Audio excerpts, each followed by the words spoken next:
Here's a look inside one of our titanium trash bin cleaning trailers. This baby is ready to go. So this had the inlet reel, high pressure hose reel, yellow hose reel. On top is our chemical soft wash system. That chemical pump with that short little gun right there will shoot sodium hypochlorite, water and surfactant above my roof, the wall onto my roof from here.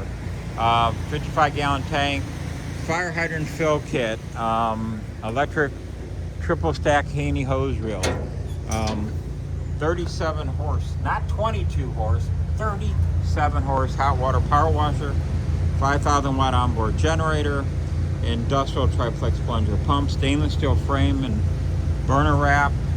We have access in the control panel for the interior light, the strobe light, which we have strobe and hazard lights on the back.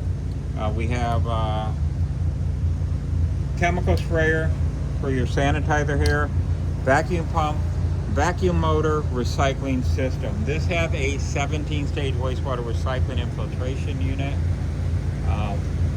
The double doors are optional for the front.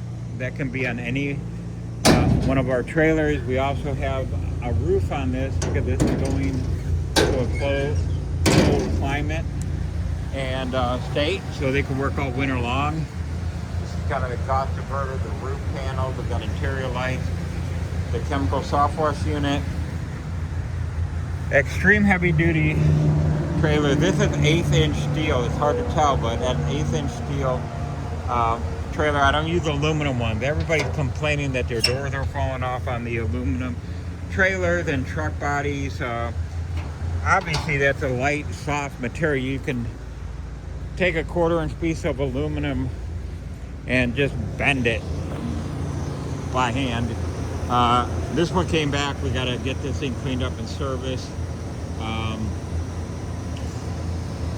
But yeah, I mean, right now these are getting ran tested, washed and brought back.